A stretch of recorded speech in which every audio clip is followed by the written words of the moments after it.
પોસ્ટરો હટાવે, નેતાઓને જેલમાં નાખે, નેતાઓને પરેશાન કરે, કાર્યકર્તાઓને પરેશાન કરે. હવે આવું ચલાવવું છે કે પછી આપણે સત્તા પર બેસવું છે? હજારો કરોડ રૂપિયાની સંપત્તિ ભેગી કરી છે ભાજપ પણ હોય. મિત્રો, મને હમણાં ઘણા લોકો કહેતા હતા કે સુદાનભાઈ, કઈ રીતે ખેડૂતોનું દેવું માફ થઈ શકે, કઈ રીતે આદિવાસીઓની વિકાસની યોજના થઈ શકે, તમામ વર્ગના લોકોને ફ્રીમાં સારું શિક્ષણ મળવું જોઈએ, જે ભાજપ વાળા ક્યારેય ઈચ્છતા નથી. મિત્રો, તમારા અને મારા બાળક આગળ આવે. બોલો, टाइगर अभी, टाइगर अभी, टाइगर तब तक हारा नहीं जब तक मरा नहीं. समझी लेજો સાહેબ કે તમારામાં તાકાત હોય એટલું અત્યાચાર કરી લો, પણ હું ગુજરાતમાં જઈને તમને ભગાડીશ. અરવિંદ કેજરીવાલજી મિત્રો કહી શકે, બીજા કોઈની તાકાત નથી. સામાન્ય માતા બેન દીકરી હોય એને પણ ન્યાય મળવો જોઈએ. મિત્રો, આજે શું થાય છે? કોઈ પણ ભાજપનો લુખો બેન દીકરીને પરેશાન કરે, હેરાન કરે. મિત્રો, કોઈ સાંભળવા વાળું નથી. મજબૂતાઈથી, તૂટ્યા વગર, ડર્યા વગર, કોઈ પણ જાતની લોભ લાલચ આપ્યા વગર તમારા બૂથમાં, તાલુકા, જિલ્લામાં બહુમતી અપાવશો. બોલો, અપાવશો.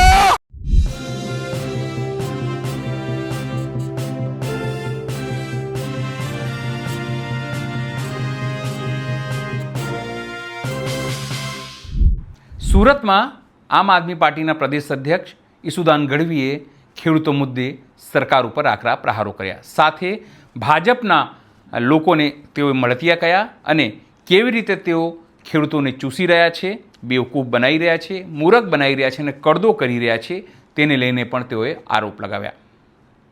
નમસ્કાર, હું છું ચિંતામણી પુત્ર અનિલ પટેલ. સ્વાગત છે આપનો અમારા વિશેષ કાર્યક્રમમાં. આવો સાંભળીએ કેવી રીતે ઈસુદાન ગઢવીએ સરકારને ઘેરી અને ગંભીર આરોપ લગાવ્યા.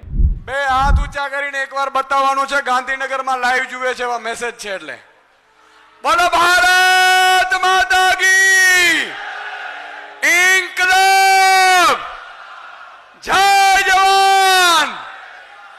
મિત્રો, આજે ક્ષેત્રીય બૂથ કાર્યકર્તા સંમેલન માત્ર આ એક ઝોનનું સંમેલન છે અને એમાં હજારોની સંખ્યામાં ઉપસ્થિત છે. ત્યારે આપ દૂર દૂરથી લોકો આવ્યા છો. આપ લોકો આમ આદમી પાર્ટીના પાયાના પથ્થર છો. એકવાર આપના માટે તાળીઓ થઈ જાય દોસ્તો. આ ક્ષેત્રીય બૂથ કાર્યકર્તા સંમેલનમાં ભારતના કટ્ટર ઈમાનદાર અને જેમણે અદાલતે કહી દીધું કે હિન્દુસ્તાનમાં કોઈ કટ્ટર ઈમાનદાર હોય અને કામની રાજનીતિથી આગળ વધનારા નેતા આપણા માનનીય અરવિંદ કેજરીવાલજી માટે એકવાર તાળીઓની ગડગડાટ થઈ જાય. મિત્રો, અહીંયા ઉપસ્થિત ગોપાલરાયજી, ગોપાલભાઈ, ચેતરભાઈ, મનોજભાઈ અને તમામ આગેવાનો અને આપ સૌ દૂર દૂરથી પધારેલા મિત્રો, ટૂંકમાં બે ચાર વસ્તુ આપણે કહેવાની છે મારે.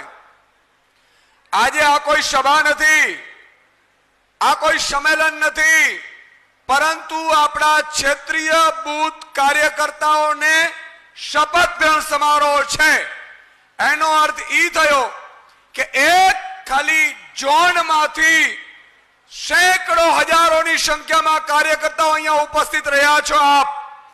મિત્રો, આપણે બહુ થયું. તમે જુઓ, ગમે ત્યારે જાઓ એટલે આપણા પોસ્ટરો હટાવી દઈએ છે કે નહીં? પોસ્ટરો હટાવે, નેતાઓને જેલમાં નાખે, નેતાઓને પરેશાન કરે, કાર્યકર્તાઓને પરેશાન કરે. હવે આવું ચલાવવું છે કે પછી આપણે સત્તા પર બેસવું છે? જોરથી બોલો એટલે મને ખબર પડે. હવે આપણો વારો આવે કે ન આવે? ભાઈ, આપણે લેવું છે કે નથી લેવું વારો? નહીં તો ગયા વખતે રોજે રોજ રોજરાજ લોડીશું કે ફલાણા પોલીસ વાળા આવ્યા, ઉપાડી ગયા.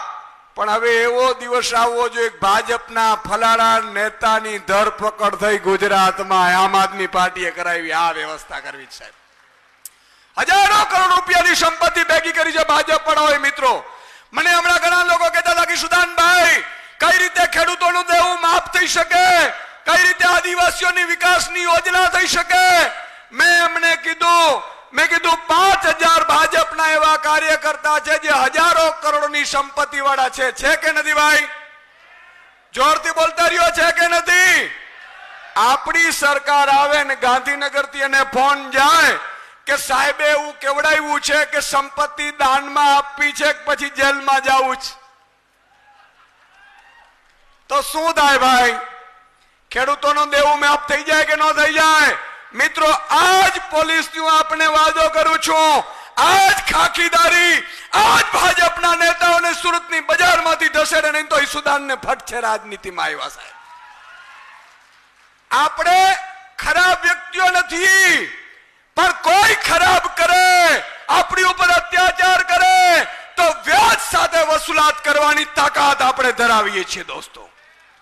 એ લોકોના જેટલા અત્યાચારો કરવા હતા એટલા કરી લીધા. મિત્રો, મને ખબર છે, હું ને મનોજભાઈ પાર્ટીની જયારે એવો નબળો પીરિયડ આવ્યો 2022 પછી, ત્યારે માનનીય અરવિંદ કેજરીવાલજીને ખોટી રીતે જેલમાં નાખી દીધા. અરવિંદ કેજરીવાલજીને જેલમાં નાખ્યા, મનીષજીને જેલમાં નાખ્યા, તમામ નેતાઓને જેલમાં નાખ્યા. અને એટલું નહીં, અહીંયા 182 ટીમો બનાવી, 182 વિધાનસભામાં. હું આમ એક ફોન ઉપાડું ને ત્યાં બીજો કાર્યકર્તા કહેતો હોય કે સાહેબ ફલાણા ભાઈ જાય છે, પેલો કે સાહેબ ફલાણા ભાઈ જાય છે. મિત્રો, એ દિવસે હું ઈશ્વરને યાદ કરતો તો, હું ને મનોજભાઈ બેઠા હતા.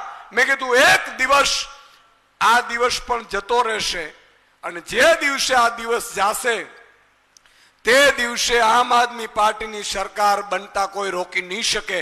એટલે આ સંઘર્ષના દિવસો મેં જોયા છે સાહેબ. અને આજે હું આપણે કહેવા માંગુ છું મિત્રો, અરવિંદજીને 6 મહિના સિટિંગ મુખ્યમંત્રીને પહેલી વખત હિન્દુસ્તાનમાં કોઈએ જો જેલમાં નાખ્યા હોય તો આ ભાજપ વાળાએ નાખ્યા હતા. શું કામ? કારણ કે કામની રાજનીતિ કરતા હતા.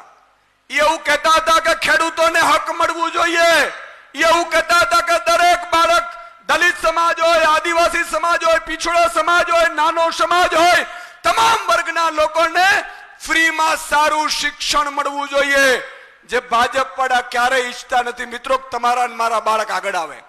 એવું કહેતા હતા કે કોઈ પણ જગ્યાએ હોસ્પિટલમાં સારવાર લેવા જાય તો ફ્રીમાં સારવાર, સારીમાં સારી સારવાર મળવી જોઈએ. ખિસ્સામાં જો એક નયો પૈસો ન હોય તો એ ગરીબ છે, સારવારના વાકે મરવું ન જોઈએ. એની રાજનીતિ અરવિંદ કેજરીવાલજી કરતા હતા દોસ્તો. અને ઈ રાજનીતિનો ઉદય ન થાય એટલે તમે જુઓ, એક પાર્ટી તો કરતી હતી, બીજી પાર્ટી પાછી, ત્રીજું પક્ષ ચાલે નહીં, ત્રીજું પક્ષ હાલશે નહીં.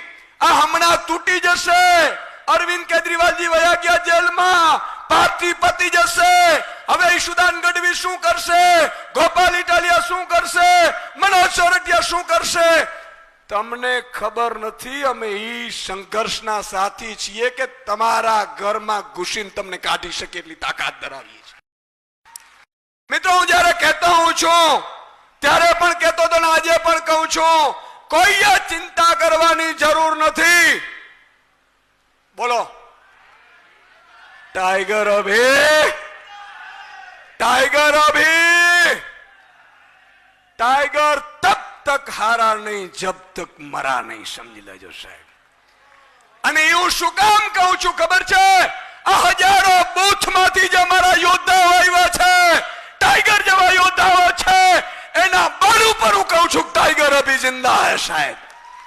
તમે લોકો છો જે ગુજરાતની રાજનીતિને બદલશો. તમે લોકો છો જે એક નાના સમાજમાંથી આવનારાને અધિકારી બનાવશો. તમે લોકો છો જે વ્યક્તિ ડોક્ટર, એન્જિનિયર, કલેક્ટર બનશે તમારા મારા ગામમાંથી. એ શું કામ ખબર છે? એના માટે શ્રેય કોઈને જાતો હોય તો માનનીય અરવિંદ કેજરીવાલજીને જાય છે. મિત્રો, આજે ખેડૂતનો દીકરો જો પ્રદેશ અધ્યક્ષ હોય, એક છેતરભાઈ વસાવા, ગોપાલભાઈ ઇટાલિયા, આવા વ્યક્તિઓ તમને ને મને મળ્યા છે ધારાસભ્ય તરીકે. શું કામ? અરવિંદ કેજરીવાલજી એવું ઈચ્છે છે કે મારો આમ આદમી છે ઈ નેતા બનવો જોઈએ, ઈ જેના ઘરનું સંચાલન કરે છે એવી રીતે રાજ્યનું સંચાલન કરતો હોવો જોઈએ. મિત્રો, આજે તમે ને હું અરવિંદજીના આભારી છીએ. મને વિચાર આવતો હતો કે અરવિંદ કેજરીવાલજીને જેલમાં નાખ્યા ત્યારે અરવિંદ કેજરીવાલજી હિંમત નો આયરા.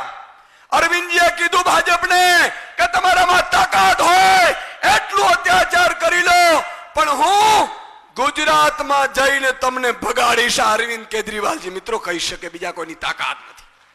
નહીં તો ઘણા લોકો ઠેકડા મારી જાય, વૈંડીઓ ઠેકી જાય. આપણામાંથી ઘણા વૈંડીઓ ઠેકી ગયા જરાક ભીષ પડે એટલે. આપણે એમ થાય કાલે આ આવ્યો તો આપણી જોડે જ હતો. પણ મિત્રો અરવિંદ કેજરીવાલજી કદાચ માની લો કે મેનેજ થઈ ગયા હોત, ડરી ગયા હોત, તો આજે તમે તાલુકા લડી ન શકત, આપણે જિલ્લા લડી ન શકત, આ સામાન્ય પરિવારના લોકો ધારાસભ્ય ન બની શકત. મિત્રો અરવિંદ કેજરીવાલ જેવા નેતા છે જેમના ઉપર આપણે ગર્વ છે સાહેબ. અને તમે જુઓ, કોર્ટે અદાલતે એવું કીધું કે આ સીબીઆઈ ના અધિકારીઓએ ખોટી રીતે અમને ફસાવ્યા છે, એમની ઉપર ઇન્કવાયરી થાય અને અરવિંદ કેજરીવાલ કટ્ટર ઈમાનદાર છે એ અદાલતે સાબિતી આપી દીધી સાહેબ. તો મિત્રો આજે આપણે છેલ્લી 1 મિનિટમાં હું કહીશ કે આપણે શેના માટે રાજનીતિમાં આવ્યા છીએ. ઈશુદાન ગઢવીને કઈ જોતું નથી રાજનીતિમાં, નથી પદ જોતો, નથી હોદ્દો જોતો, નથી કોઈ મહેલો જોતા, પરંતુ મિત્રો આજે રાજનીતિમાં એટલા માટે આવ્યા છીએ, ગરીબ વંચિત શોષિતને એનો હક ને અધિકાર મળવો જોઈએ, એને ન્યાય મળવો જોઈએ, અને સામાન્ય માતા બેન દીકરી હોય એને પણ ન્યાય મળવો જોઈએ. મિત્રો આજે શું થાય છે, કોઈ પણ ભાજપનો લુખો બેન દીકરીને પરેશાન કરે, હેરાન કરે, મિત્રો કોઈ સાંભળવા વાળું નથી, પોલીસ ફરિયાદ નહોતી નોંધાતી. મિત્રો આપણે સપનું લઈને આવ્યા છીએ, માતા ને દીકરી સિંગલ હોય, સિંગલ રહેતા હોય, દીકરી ટ્યુશનમાં જાય, ટ્યુશનમાંથી પરત ફરે, સાંજે આવે ને માને એમ કહે કે માં પેલો મંત્રી કે મંત્રીના દીકરાએ મારી છેડતી કરી છે. માતા ડુસકા ભરવાની જગ્યાએ, કોઈને લાગવગ લગાડવાની જગ્યાએ મોબાઈલ ઉપાડે, મિસ કોલ મારે, અને મિત્રો મિસ કોલ મારે ને પોલીસ ફરિયાદ થઈ જાય, અને બીજા દિવસનો સૂરજ ઉગે એ પેલા મંત્રી કેનો દીકરો જેલમાં હોય ને આવી વ્યવસ્થા પેદા કરવી છે મિત્રો આપણે. મિત્રો પંજાબમાં આમ આદમી પાર્ટીની સરકાર આવી, અરવિંદ કેજરીવાલજીએ કીધું હતું પંજાબ વાસીઓને કે આમ આદમી પાર્ટીની સરકાર બનાવો, ખેડૂતોને દિવસે વીજળી અપાવીશ અને ફ્રી વીજળી અપાવીશ. મિત્રો આ વાયદો ત્યાં પૂરો કરી નાખ્યો અરવિંદ કેજરીવાલજી. આ ખબર છે કે નથી ખબર? આ કેટલાને ખબર છે? હાથ ઊંચો કરો જોઈ. મારી માતા બેન દીકરીઓ છે મિત્રો, મહિલાઓ, ગુજરાતમાં આપણે કીધું હતું દરેક મહિલાના ખાતામાં 1000 પડશે. કાશ ત્યારે સરકાર ન બની, પણ તમને આનંદ થશે. ગત રોજ જયારે બજેટ આવ્યું પંજાબનું, માનનીય અરવિંદ કેજરીવાલજીએ કહ્યું હતું એ છેલ્લી ગેરંટી અરવિંદ કેજરીવાલજીની મહિલાઓને 1000 આપવાની પૂરી કરી દીધી. મિત્રો એકવાર તાળીઓ થઈ જાય એના માટે. અને એટલા માટે મિત્રો હું કહું છું કે આપણે ખેડૂતોને પંજાબમાં કોઈ એપીએમસીમાં લાઈનો લગાડવાની જરૂર નથી, ઓછા ભાવે ખરીદી કરવાની જરૂર નથી. જેટલી ઉપજ આવે એ પૂરેપૂરી ખરીદી થાય, અને 1 પણ રૂપિયાથી કોઈ વેપારી ઓછી ખરીદી કરે ને તો એને જેલમાં નાખી દે છે ને એવા કાયદા બનાવવામાં આવ્યા છે. એટલે આપણે સરકાર બનાવવાની છે. બોલો તૈયાર છો? તૈયાર છો? તો મિત્રો એક હાથ ઊંચો કરીને મને વચન આપો કે તમારા બૂથમાં તમે મજબૂતાઈથી, તૂટ્યા વગર, ડર્યા વગર, કોઈ પણ જાતની લોભ લાલચ આપ્યા વગર તમારા બૂથમાં તાલુકા જિલ્લામાં બહુમતી અપાવશો. બોલો અપાવશો? બોલો અપાવશો? બોલો ભારત માતા કી. ઈશુદાન ગઢવીની વાત સાંભળીને આપને શું લાગે છે જરૂરથી અમારા કોમેન્ટ બોક્સમાં કોમેન્ટ કરજો. એ સિવાય અમારી યુટ્યુબ ચેનલને આપ લાઈક કરો, સબસ્ક્રાઇબ કરો, બેલ આઇકન દબાવો. સાથે અમારી વેબસાઇટ છે www.gujaratplus.in, ત્યાં પણ જઈને તમે વધુ અપડેટ થઈ શકો છો. અત્યારે માટે બસ આટલું જ. નમસ્કાર.